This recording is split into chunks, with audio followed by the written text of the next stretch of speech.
Hello and welcome to Nollywood Fellow, a channel where I take you through Nollywood films. So, come be a part of my obsession with commercial Nigerian cinema.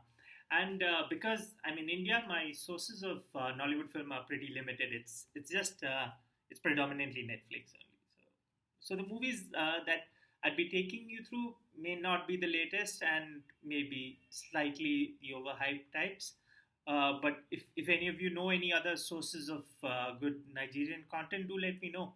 And I'm glad to kickstart this channel with a film that I liked. It's called Anikulapo. So Anikulapo was created by Kunle Afolayan. If you're new to Nigerian cinema, Google this name, Kunle Afolayan. He's given us some good films like Figurine, which is a scary film with some pretty good jump scares. And then there's October 1st, which is a really good thriller set in colonial Nigeria on the verge of independence. And then he's also given us films like Citation, that follows a woman's legal battle against her professor over a sexual harassment case. And he's done a pretty good job in all those films. So over here, uh, one interesting thing about Anikulapo is that it is in Yoruba language, as opposed to most Nollywood films, which are either in English or in Pidgin. So, for those of you who don't know, um, Pidgin is this sort of Nigerian English which is high on hand movements and really low on grammar. Just to give you an example, if 50 Cent were to rap in Pidgin, he would go, me take you for candy shop or me let you lick lollipop or I don't know. If any Nigerian is seeing this, he may want to shoot me, but I'll still take that chance. Back to the film. So this film is set in pre-colonial Nigeria. This is even before the white men arrived in what is now Nigeria, and the film has done a great job in creating the settings of this Yoruba land, and that is one of the highlights of the film. So there is excellent cinematography, and the art direction, camera work is all very good. And those are actually fields where Nollywood mostly falls flat, I must say. But over here, they've done a stellar job. They've recreated the era very well. They've shown the way of life, the beliefs, how trade, commerce, everything worked, and they've done a fabulous job. So, coming to the story of the film follows the life of this weaver named Saro who goes from village to village looking for work. He arrives at this village and he manages to make it big. He manages to uh, do good for himself until he falls in love with a queen, not the queen, a queen, because the king has many wives. And not only does he fall in love with a queen, he falls in love with the king's favorite queen. What then follows is what makes the story of the film a pretty good tale of love, lust, pride, ego, entitlement, all of that, and it touches upon all these emotions in a really beautiful way.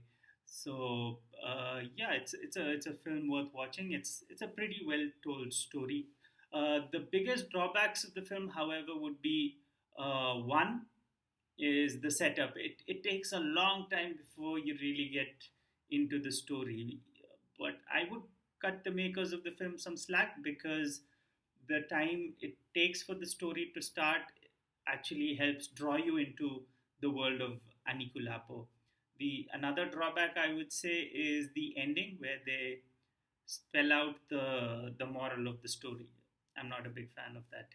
A bit of a warning. I mean, if you're watching it with kids, I mean, there's a lot of skin show in the film, so just be ready to, just cover their eyes once in a while.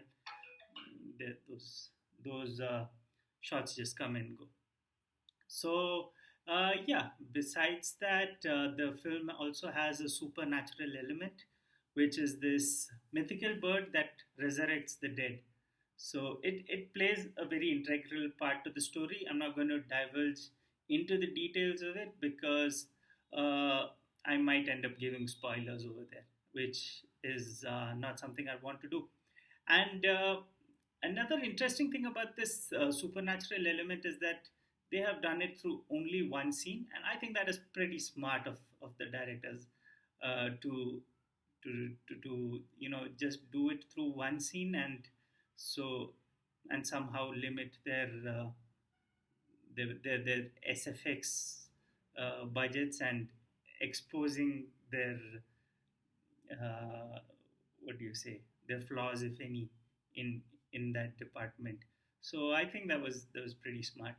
And the performances in the film are pretty good. So Kunle Remi as Saro, the main lead, has done a good job, and there are other good performances. There's Shola Sobowale, Shola Sobowale,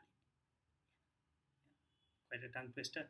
Also sounds like a Parsi name or a Bori name, Sobowale. I don't know. And but the film belongs to Bimbo Ademoye as the queen, and she has played her role to the T. She is convincing as as the arrogant queen, as the distraught wife. She plays every bit to the T, and so Bimbo was amazing. And only with Nigerians can you say something like Bimbo is amazing or Sisi was fabulous without being sarcastic, because those are Nigerian names.